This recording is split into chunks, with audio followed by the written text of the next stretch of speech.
What's up, Miami? It's good to be here.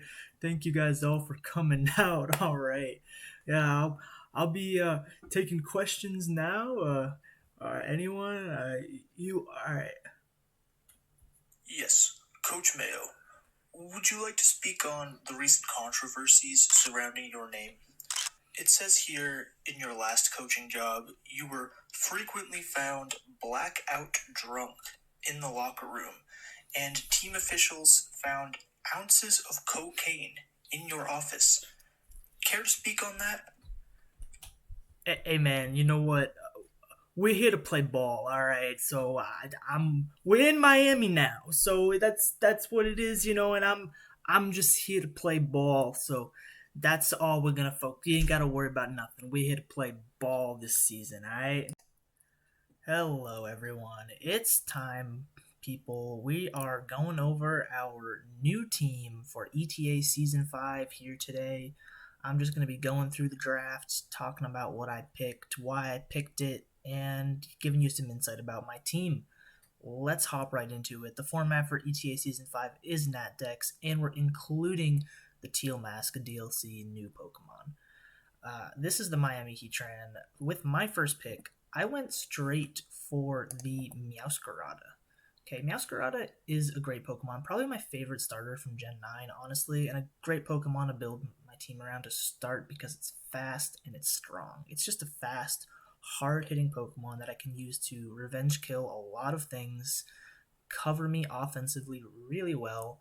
Flower Trick, knockoff, good coverage moves too. On top of it, Protean is a great ability. Essentially, gives me stab on everything. So yeah, Masquerada is just great to start off. And to piggyback off of Meowscarada, in round two, I went for Okidogi. You know I had to get Okidogi. Brand new Pokemon from the Teal Mask DLC, and I think it pairs really well with Meowscarada. Okay, this is the cat dog combination. The cat dog offensive duo that this game needed. Okay, I think Okidogi complements Meowscarada really well offensively because it hits a lot of things that Meowscarada struggles to.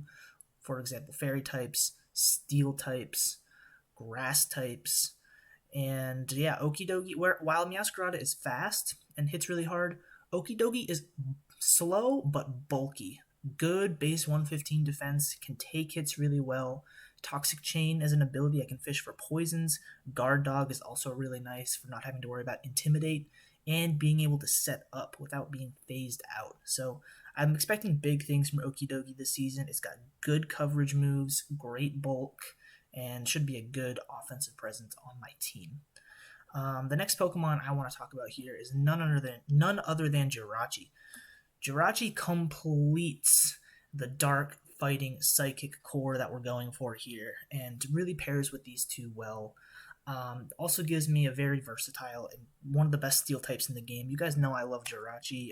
It's just versatile, amazing steel type. Base 100 stats around the board. I can do basically anything I want with it. It can be defensive, it can wish pass, it can be support, it can definitely be offensive too. It can be specially offensive, physically offensive. So yeah, Jirachi is going to be like the captain of this team, basically doing anything it wants each week to help my team. I imagine it will come most weeks. Next Pokemon I want to talk about is Alamomola. So now we're picking up some bulk. We have a great core to start off between Meowscarada, Jirachi, and Okidogi. Now I want something bulky that I can use to pivot around and get these Pokemon in. And Alamomola is one of the best pivots in the game. With a fat 165 base HP stats, this thing can eat hits, and it's an excellent wish passer because those big wishes coming off base 165 HP are going to heal a lot, and it gets flip turn. Stab flip turn is great for getting momentum into things, and not to mention regenerator too. Wish, flip turn, get the regenerator back. This thing is going to eat hits for days. It's a great support Pokemon. Doesn't have really much offensive presence at all. It's very passive, but it's really just a great pivot that I can use to bring other things on my team in safely, and I'm really excited to use it. I think this Pokemon is very good. Next Pokemon I want to talk about, speaking of fat HP stats, let's talk about Regidrago. Okay, Regidrago is a Pokemon that I've wanted to try here, and I think this is going to be a good season for Regidrago. Regidrago is got Dragon's Maw. All of its dragon moves hit like a truck. Okay, the problem is it doesn't have much coverage to hit stuff outside of dragon moves. It has Earthquake, Earth Power, Crunch. That's about it. Fire Fang, Thunder Fang if I want to, but those moves are kind of weak. The thing with Regidrago is that Regidrago forces prep for opponents.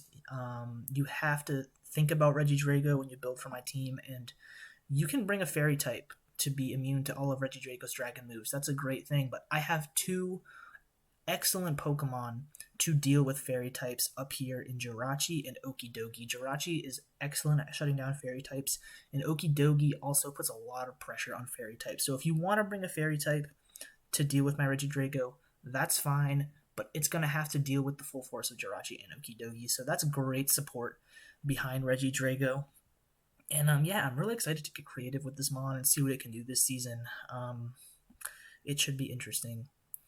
Next up, speaking of mons that I want to get creative with this season, we have Slurpuff. Now, Slurpuff is an interesting Pokemon. At first glance, its base stats look pretty mediocre. It doesn't look like it's really doing much here, but Slurpuff can do a few unique things. First of all, it does get Sticky Web. So Slurpuff gives me the option to set up a Sticky Web, which would greatly benefit stuff like Regidrago and Okidogi, even Meowscarada. And just being able to slow down the opposing team, a lead Slurpuff with Sticky Web and Misty Explosion is a very popular set to get the sticky webs up. But Slurpuff can also do some cheeky things with Unburden, its ability Unburden. So it's an excellent belly drum sweeper if you can get the belly drum off, because it belly drums up citrus berries and then also doubles its speed at the same time. That's very scary, and it can do some cheeky things too with Calm Mind and Unburden. So I'm hoping I can get creative this season with Slurpuff and the Unburden sets. I want to see some Slurpuff sweeps. Hopefully, Sweet Veil is also a nice ability. It means I can't get put to sleep, so I can use this thing to switch into like Spore or Sleep Powder if I need to. And it can also do some general supporting things too. If I just want it to be like a defensive fairy, it can do that if I need to. So yeah, I'm excited to use Slurpuff and see what it can do. Um, the next Pokemon is Cryogonal, and Cryogonal, ladies and gentlemen, is going to be my Terra Captain for this team. So each team is going to have one Terra Captain that can terrestrialize into any type. That's going to be Cryogonal for me. Cryogonal is the only Pokemon on my team that can terrestrialize. But I think it's a good Terra Captain because Cryogonal has very good natural special defense, but it's just a pure Ice type, which means Ice only has one resistance, and that's Ice. Ice is a pretty bad defensive typing, but I can Terra Cryogonal into anything, so I can actually Terra Cryogonal into a good defensive typing. And this thing has Rapid Spin and Defog. It's going to be a great source of hazard control for me, which I'm otherwise lacking prior to in the draft. It has good speed and decent offense, too, so an offensive Cryogonal can put in work. Ice is a great offensive typing. I have Freeze Dry. If I Terra Electric, I have Bolt Beat coverage, and I have Levitate, so I essentially have no weaknesses if I Terra Electric and go Terra Blast, Freeze Dry, Ice Beam. This Pokemon's, I think it's going to be fun to use. I'm going to bring it a lot. Yeah, it should be a good Terra Captain, I think. The next Pokemon I want is Rotom Fan, baby. You guys know that I love Rotom Fan. Rotom Fan, me and Rotom Fan go way back, okay? Rotom Fan, first of all, it has Levitate. Great ability for Rotom Fan. But really, Rotoms are just really useful. Electric Flying is a great defensive typing. It gives me another ground immunity and a flying resist, which flying does kind of mess up my team a little bit outside of Jirachi, so it's nice to have a Rotom Fan here. I can run it defensively as another Defogger, Will-O-Wisp, or I can run it offensively. It's a great choice scarfer. It can also do a lot with Nasty Plot. So I really like Rotom Fan's utility. I imagine it will come. It's just having an electric flying type is just so good, and you guys know I love Rotoms. Rotoms are just great. Not really too much else to say there. My next pick is that I'm finally going to go for a ground type, and I'm reaching down into the lower tiers. I'm getting Rhydon.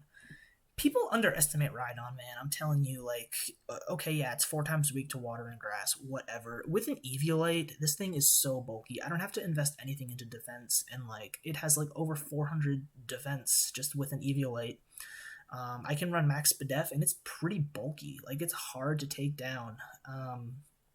It's just so good with Eviolite with 120 base defense, 105 HP, and it hits hard too. 130 attack is literally more than Okidogi. So Rhydon hits hard, man. It's a Gen 1 OG. It can run Eviolite. And yeah, it's going to be a ground type for my team. Another flying resist. Stealth Rocker, which is always nice. And yeah, I'm not sure how often I'll bring Rhydon this season, but I think in certain matchups, it can definitely be very useful. So that's going to be my ground type for the team. It's Rhydon. The next up is going to be Flareon. We got our Evolution. First we got our Rodon, then we got our Evolution. Let's go. Flareon I've never used before, but I'm excited to use it.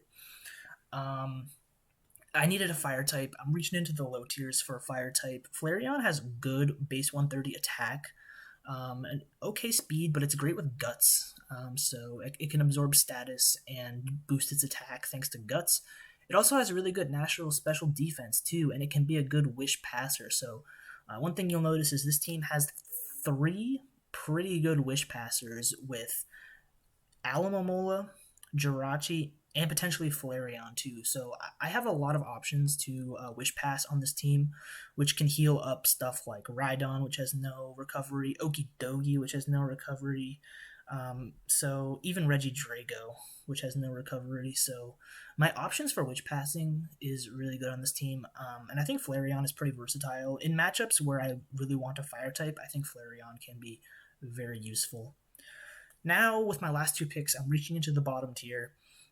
There's a few more things I want. One of them is a normal type, and we're going for the boy. We're going for Stantler.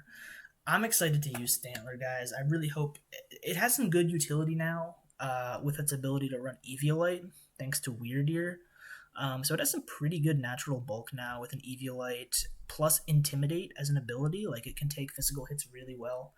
It also has good utility ability in Sap Sipper, which gives me a grass immunity if I'm fearing like Spore or Leech Seed, or just a grass offensive threat that I don't really want to deal with. That's really helpful for like my Rhydon and my Alamomola. And also Frisk is just a great ability too, just to scout items and stuff. So Stantler has a lot of support options. It has a diverse move pool of coverage moves with decent attack and special attack. I mean, I can hit things decently well with its coverage array. It also has some good support options. So I'm excited to see what Stantler can do this season, guys. Stantler is the boy. I want Stantler to have a big season. My last pick is going to be none other than the bug Vivillon.